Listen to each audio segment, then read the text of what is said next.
અમેરિકાથી પરત ફરેલી ખુશ્બુ પટેલ તેના વતન વડોદરા પહોંચી। પાદરા પોલીસ ખુશ્બુ પટેલને અમદાવાદ એરપોર્ટ પરથી વતન લાવી। ખુશ્બુ પરત ફરતા પરિવારજનોએ રાહતનો શ્વાસ લીધો।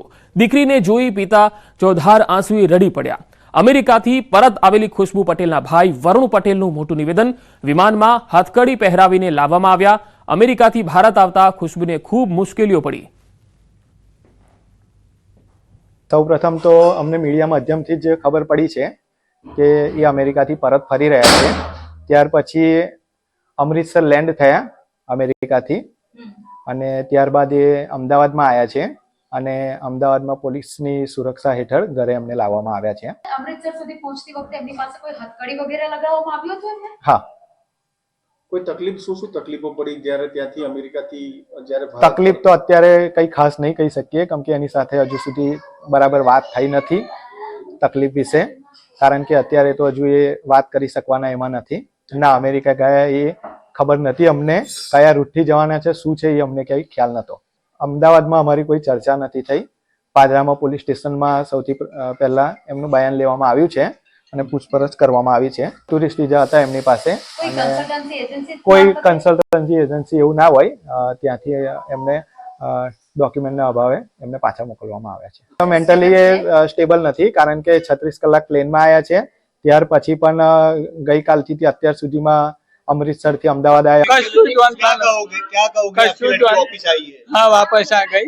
हम कशु द्वंता न था, वापस आ गई। मीडिया वाला आया न ध्वनि हमें बधुआ तय लगिन तो हम कशु द्वंता न था। શું માનો છો પિતા તરીકે જ્યારે પુત્રી ઘરે પરત આવી છે? बस पुत्री मारी घरे आई थी, बस मारे शांति आवे। સુરક્ષિત રીતે આવી છે? हाँ, सुरक्षित रीते आई थी। અમેરિકામાં ગેરકાયદેસર રીતે જે લોકો વસવાટ કરી રહ્યા હતા તે લોકોને વતન પરત મોકલવામાં આવી રહ્યા છે। ત્યારે અમેરિકાથી પરત ફરેલા બળદેવભાઈના ઘરે ન્યૂઝ 18 પહોંચ્યું। માણસાના બાપુપુરા ગામમાં રહેતા બળદેવભાઈ ચૌધરી પરત ફર્યા, જ્યાં અમારી ટીમ પહોંચી। બળદેવ ચૌધરીના પરિવારજનોમાં સન્નાટો વ્યાપેલો છે। બળદેવભાઈ ચૌધરીના પરિવારજનો જે કશું બોલવા તૈયાર નથી। ગામમાં ઘણા લોકો અમેરિકા હોવાની વાત વહેતી થઈ છે, જેમાં 3000ની વસ્તી ધરાવતા ગામમાં 600 વ્યક્તિ વિદેશમાં હોવાની માહિતી છે।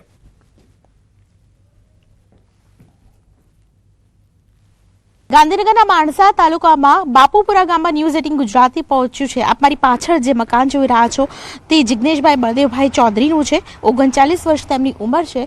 હાલ પરિવારજનો કશું પણ બોલવા તૈયાર નથી। પરિવારજનોમાં સન્નાટો વ્યાપી ગયો છે। ગામમાં પણ સન્નાટો છે, જેની પાછળનું કારણ છે કે જિગ્નેશભાઈ જે અમેરિકા ગયા હતા અને અમેરિકાથી તેઓ પરત ફર્યા છે। આ પરિસ્થિતિને લઈને ખાસ કરીને ગ્રામજનો કશું બોલવા તૈયાર નથી। પરિવારજનો પણ કહે છે કે માનસિક અવસ્થાને કારણે આ પ્રકારની કોઈ પણ વાત તેઓ કરવા તૈયાર નથી। જિગ્નેશભાઈ જેઓ અહીં રહેતા હતા તેઓ અમેરિકાથી પરત આવી ચૂક્યા છે અને હાલ પરિવારજનો સાથે છે। કેમેરા પર્સન અમિત શર્મા સાથે દીપિકા કુમાર, ન્યૂઝ 18 ગુજરાતી, ગાંધીનગર। અમેરિકાથી ડિપોર્ટ કરાયેલા ગુજરાતીઓની વતન વાપસી। ગાંધીનગરના માણસાના એક પરિવારને ડિપોર્ટ કરાયો। જિગ્નેશ ઝાલા, તેમના પત્ની અને 2 પુત્રીને પરત મોકલાયા। માણસાના જામડા ગામમાં પહોંચી ન્યૂઝ 18 ગુજરાતીની ટીમ। પરત મોકલાયેલા પરિવારના ઘર પર તાળું જોવા મળ્યું। અમદાવાદ એરપોર્ટ પર ઉતર્યાના 6 કલાક બાદ પણ પરિવાર ઘરે પહોંચ્યો નથી।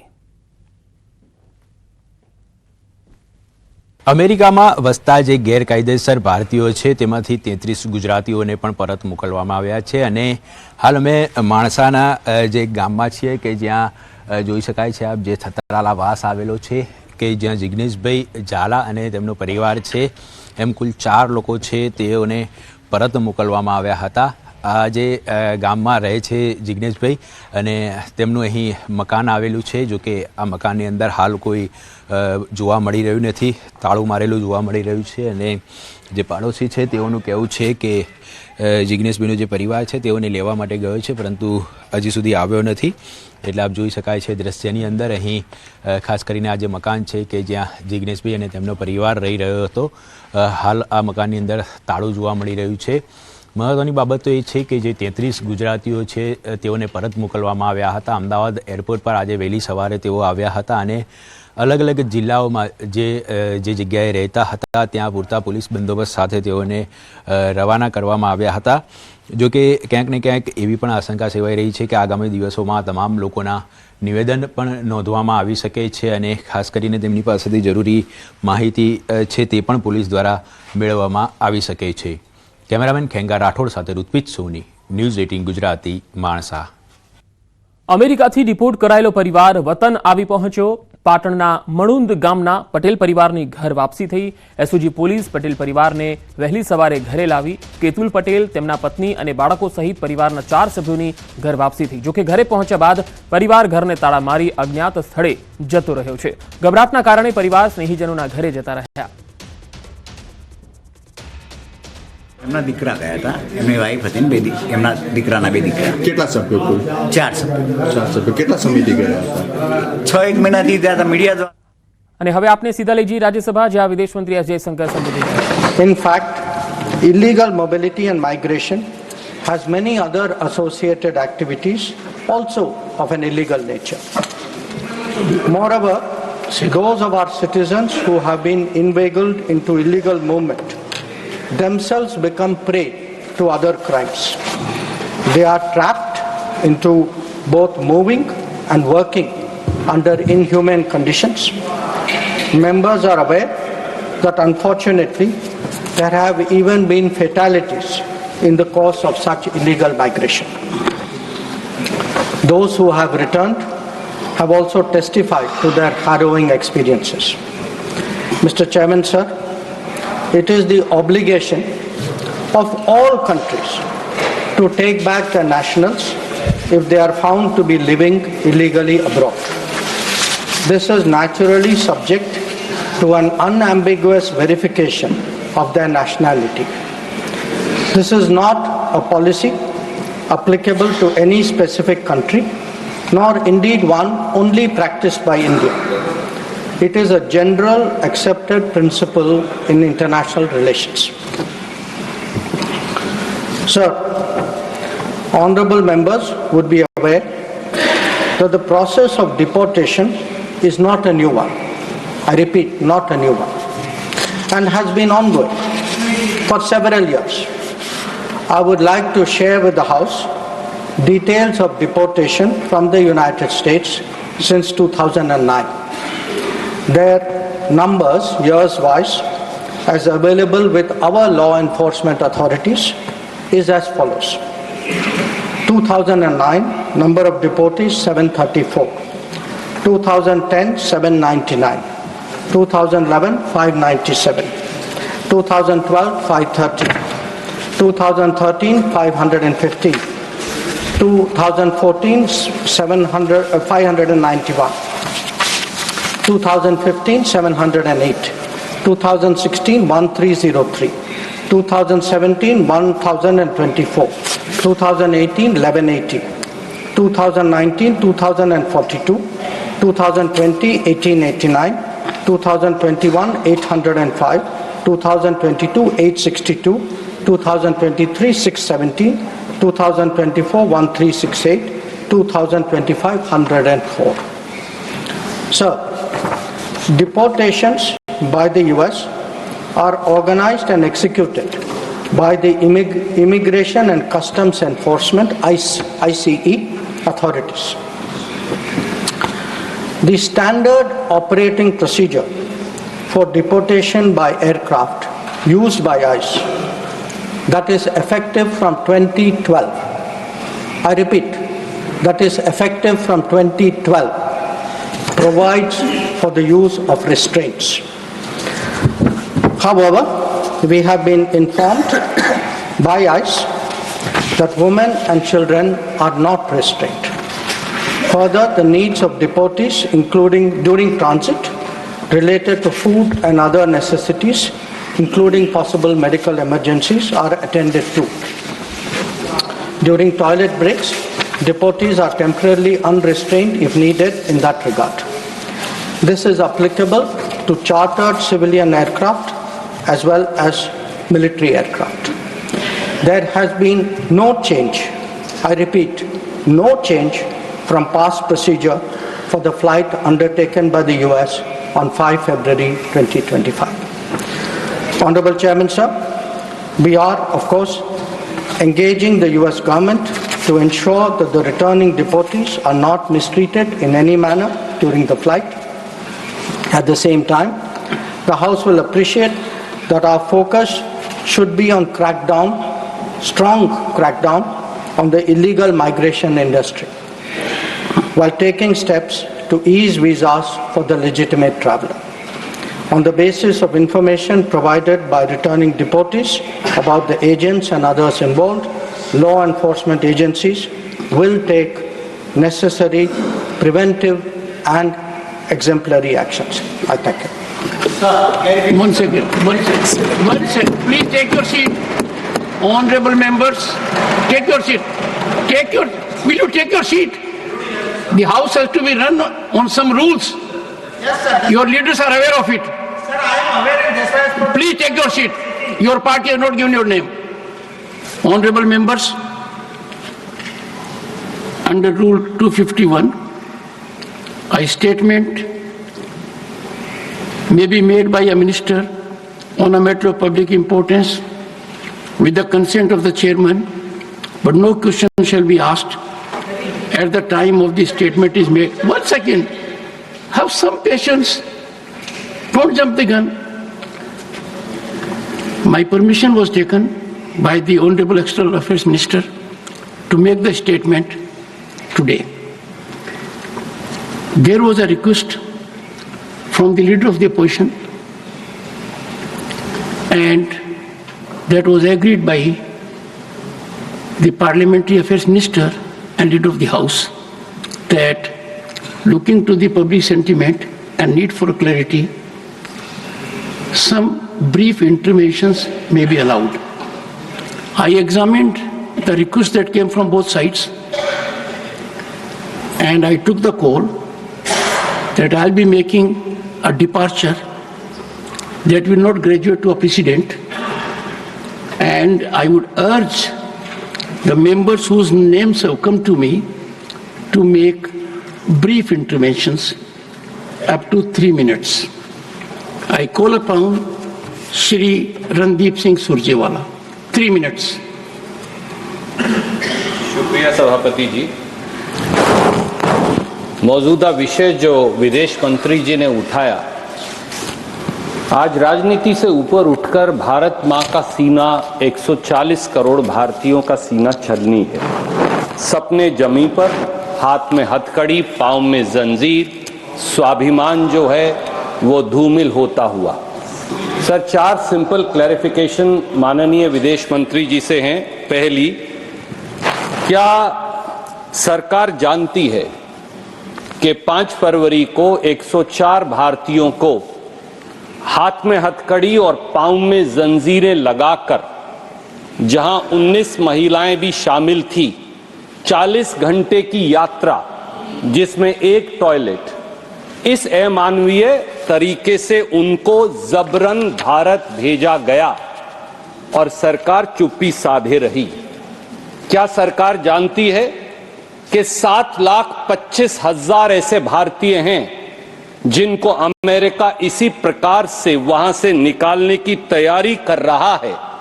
क्या यह व्यवहार एक आतंकवादी या उग्रवादी का व्यवहार है भारतीयों से, या एक मानवीय व्यवहार है? इस पर क्या सरकार टिप्पणी करेगी? दूसरी क्लैरिफिकेशन, सर, कितने हजार और भारतीय हैं? हमने वो तो देखे जो हथकड़ी और जंजीरों में बंधकर आए, हमारे भाई बहन और बच्चे, पर कितने हजार ऐसे भारतीय हैं 7,25,000 में से जिन्हें अमेरिका ने डिटेंशन सेंटर में इसी अमानवीय तरीके से बंद कर रखा है, और उनके क्या हालात हैं और क्या उनको आपने काउंसलर एक्सेस दिया है? तीसरी क्लैरिफिकेशन, सर, क्या अब की बार ट्रंप सरकार नमस्ते ट्रंप पर 100 करोड़ रुपया खर्च करने वाली, उनके गले पड़ने वाली सरकार ये समझती है कि ये सब 7,25,000 भारतीय इसलिए गए कि 2 करोड़ रोजगार बार बार हर साल देने का वादा करने वाली सरकार न रोटी दे पाई, न अच्छी जिंदगी दे पाई, और मजबूरन पत्नी के गहने रहन करके 1-1 एकड़ जमीन बेचकर अपना मकान गिरवी रखकर ये लोग वहां गए? अब इनके बारे में सरकार क्या करेगी? चौथी clarification, sir, I'll close it then. Thank you. क्या सर, ओनली लास्ट क्लैरिफिकेशन, जब कोलंबिया जैसा छोटा सा मुल्क और उनकी राष्ट्रपति लाल आंख दिखाकर अमेरिका को अब उनके नागरिकों को बेइज्जत और अपमानित करने के बारे में उनको सही मार्ग दिखा सकता है तो आप क्यों नहीं? तब जब 1993 में जब हमारे एक डिप्लोमेट के साथ सर एक line sir one line You made your point. Sir one line Sorry. With due regard देखिए, sir just one one line second. I made a departure Yes. believing in everybody's commitment. Sir, I defer to everything. Shri Tiruchi Shiva. Sir, No, just one nothing. line No, and- no, no. No. Shri Tiruchi Shiva. I will not. Please, take your seat. You have never done. For a change, obey the chair. Please, for a change. It will be the first of the kind from Shri Tiruchi Shiva. Please. Tiruchi ji, nothing is going on record. Shri Tiruchi Sharma. Shri Tiruchi Shiva. Thank you, Chairman, sir. What is this? You are a senior man and still doing it. Can there be a more abuse of a privilege extended? Thank you, Chairman, sir. Sir, thank you. Shri Tiruchi Shiva. Sir, it is not Sir, pointing it is fingers intervention. at anyone. The honorable member has misunderstood. It is intervention. Please go ahead. I said I allowed interventions. He can ask. Please go ahead. Chairman, sir, I said it is not pointing fingers at anyone. Just we need some clarifications. We accept that what the External Affairs Minister told, that it is an ongoing process. The deportation of illegal migrants have been happening. But what we have heard now is that the way they have been sent is not in a proper manner. I would like to know whether Indian embassy has been contacted by the US government and have given information that this number of people are going to be deported. And in that case, what was the reaction? And what we hear through media is that these people were handcuffed, they were ill-treated, stranded for more than 14 hours, and it is totally inhuman that nobody will admit, whether the government or us or any human. So they are all Indians. First of all, the deportation should happen in a proper manner. Why it should be an Air Force flight where there will be less comforts, we know very well. And what steps our government has taken, if at all it has been informed, to deport them. How many women were there? How many children were there? And after they have reached India, whether the government has reached out to them to know their experience and have tried to address what has happened, and if anything to be. અને સમાચારોમાં હવે આગળ વધીએ. ધોરણ 12 વિજ્ઞાન પ્રવાહની પ્રાયોગિક પરીક્ષાની શરૂઆત બોર્ડની લેખિત પરીક્ષા પહેલા શરૂ થઈ. પ્રાયોગિક પરીક્ષા 6 થી 17 ફેબ્રુઆરી દરમિયાન યોજાશે. અમદાવાદ શહેરના 7200 વિદ્યાર્થીઓ આ પરીક્ષા આપશે. વિજયનગર સ્કૂલમાં વિદ્યાર્થીઓનું ગુલાબથી સ્વાગત કરવામાં આવ્યું. જિલ્લા શિક્ષણ અધિકારીએ શાળાએ પહોંચી પરીક્ષાનો શુભારંભ કરાવ્યો. વિદ્યાર્થીઓને પ્રાયોગિક મહાવરો કરાવવા શરૂ કરાઈ છે આગવી પહેલ. નિષ્ણાત શિક્ષકો પ્રયોગના વિડીયો બનાવી યુટ્યુબ પર અપલોડ પણ કરે છે. પરીક્ષાર્થીઓ માટે આ વિડીયો ખૂબ જ મદદરૂપ થઈ રહ્યા છે. પ્રાયોગિકમાં જ્યારે શરૂઆતમાં શાળા કક્ષાએ જ્યારે પ્રેક્ટિકલ શીખવવામાં આવે ત્યારે વર્ષના અંતે એમને એ યાદ ન હોય તે માટે અમે પ્રેક્ટિકલનો મહાવરો કરવા માટે ડિજિટલ સાયન્સ લેબ શરૂ કરી છે. અને આ ડિજિટલ સાયન્સ લેબ જે છે એ અમે યુટ્યુબ ચેનલ પર, અમારી અમદાવાદ સિટીની જે યુટ્યુબ ચેનલ છે એના ઉપર તમામ વિડીયોઝ અમદાવાદ શહેરના અનુભવી શિક્ષકો દ્વારા તૈયાર કરવામાં આવેલા છે અને એ વિડીયો એમાં અપલોડ કરેલા છે, જેથી કોઈપણ પ્રેક્ટિકલ જે છે એ કોઈપણ વિદ્યાર્થી ગમે ત્યારે એનો મહાવરો કરી શકે. રાજ્યના વધુ સમાચારો જોઈશું. હાલ રોકાઈશું એક વિરામ માટે.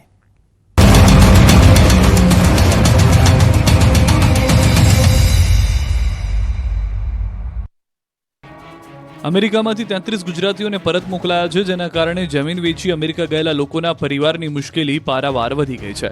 ન્યૂઝ 18 ગુજરાતી માણસાના જામડા ગામે પહોંચ્યું હતું. અહીંના ઝાલા પરિવારના 4 સભ્યો 15 દિવસ પહેલા અમેરિકા ગયા. પરિવારનું કહેવું છે કે તેઓ જ્યારથી ગયા છે ત્યારથી તેમની સાથે કોઈ સંપર્ક થયો નથી.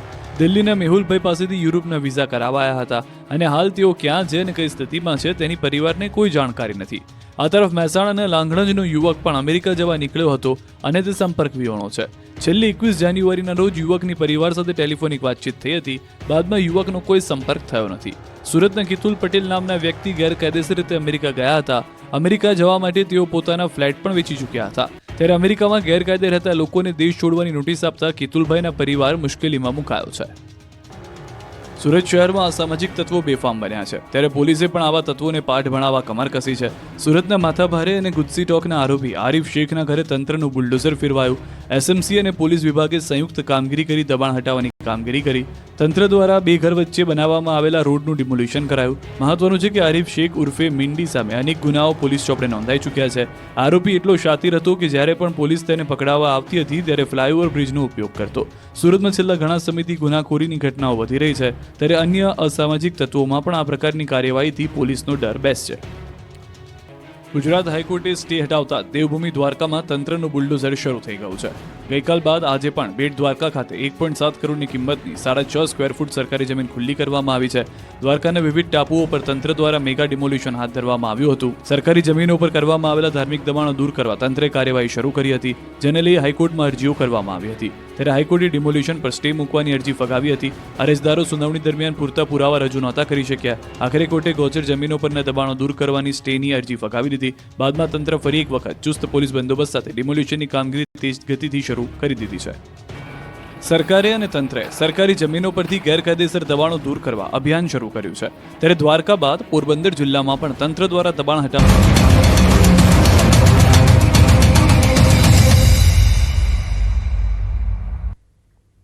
બ્રેક બાદ સમાચારોમાં આગળ વધીએ. દાહોદમાં વ્યાજખોરોના ત્રાસથી યુવકનો આપઘાતનો પ્રયાસ. પોતાની જ દુકાનમાં ઝેરી કેમિકલ પીને આપઘાતનો પ્રયાસ કર્યો. વ્યાજખોરોને રૂપિયા આપ્યા બાદ પણ ધમકી આપતા હતા. ચેક બાઉન્સ કરવાની ધમકી આપતા કંટાળીને આપઘાતનો પ્રયાસ કર્યો. યુવકને સારવાર માટે દાહોદની હોસ્પિટલમાં ખસેડાયો છે. વ્યાજખોરો સામે કાર્યવાહી કરવા પરિવારજનોની માંગ છે. मेरी बहन के पास है चेक वो लोगों ने ले लिए थे. अब वो चेक मेरे भाई के नाम के थे चेक. वो चेक वो लोगों ने बाउंस करके मेरे भाई को धमकी दे रहे हैं मार डालने की. हमको चेक पैसे लाके दे. मेरे भाई की ताकत नहीं हैगी. अब उसने उसकी दुकान के ऊपर वो जहर पी लिया हैगा. अब उसमें कुछ भी हो, कुछ हो जाए कर जाए तो ये ब्याज वालों की जवाबदारी. સુરતમાં ગટરમાં પડેલ બાળકની 20 કલાકે પણ ભાળ મળી નથી. ગટરમાં પડેલા બાળકની શોધ માટે એનડીઆરએફની ટીમ પણ હવે પહોંચી ગઈ છે. ફાયરની ટીમ બાદ હવે એનડીઆરએફની ટીમ શોધખોળ કરી રહી છે. વડોદરાથી એનડીઆરએફની ટીમ સુરત પહોંચી ગઈ છે, કારણ કે ઘણો સમય થઈ ચૂક્યો છે, પરંતુ ગટરમાં ખાબકેલા આ બાળકને હજુ સુધી શોધી શકાયો નથી, કારણ કે મોડી રાતથી જ તેને શોધવાની પ્રક્રિયા શરૂ થઈ હતી. ફાયર બ્રિગેડની ટીમ પણ ત્યાં હતી. જો કે 20 કલાક થઈ ગયા, હજુ આ બાળકની કોઈ જ ભાળ મળી નથી, જેથી હવે વડોદરાથી એનડીઆરએફની ટીમ સુરત પહોંચી ગઈ છે. હવે એનડીઆરએફની ટીમ આ બાળકની શોધખોળ કરશે.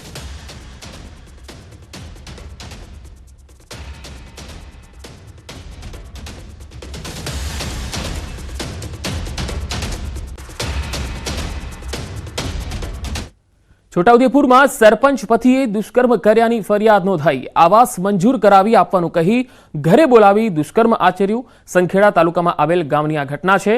આરોપીએ જરૂરી કાગળ ઘરે લઈ આવવાનું કહી દુષ્કર્મ આચર્યું. આરોપી મનોજભાઈ નાથાભાઈ સોલંકીને ઝડપી પાડી જેલ હવાલે કરાયો છે. સંખેડા પોલીસે ગુનો નોંધી આગળની તપાસ હાથ ધરી છે.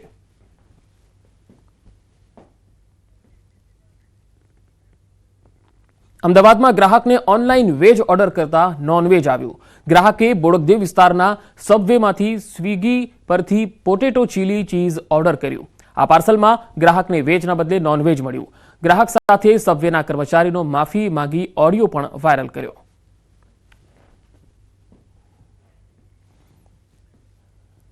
વડોદરાના વાઘોડિયામાં પતિએ પત્નીને કારથી ઉડાવી જાનથી મારી નાખવાનો પ્રયાસ કર્યો. તલાટી અમીબેન શાહને તેમના પતિ દ્વારા જાનથી મારી નાખવાનો પ્રયાસ થયો. તવરા ગામ નજીક પત્નીને એક્ટિવા સાથે 100 ફૂટ સુધી રોડ પર ઢસેડી. હાલ અમીબેન શાહની હાલત નાજુક છે. પતિનો પત્નીને મારી નાખવાનો પ્રયાસ નિષ્ફળ જતા પોતાને પણ તેણે ઈજા પહોંચાડી. હાલ અમીબેન શાહની હાલત ગંભીર બતાવાઈ રહી છે. તલાટી પત્ની અને આરોપી પતિને સારવાર અર્થે ખસેડાયા છે. પોલીસે એફએસએલ અને આરટીઓની મદદથી તપાસનો ધમધમાટ શરૂ કર્યો છે. સારવાર બાદ આરોપી પતિની ધરપકડ કરાશે.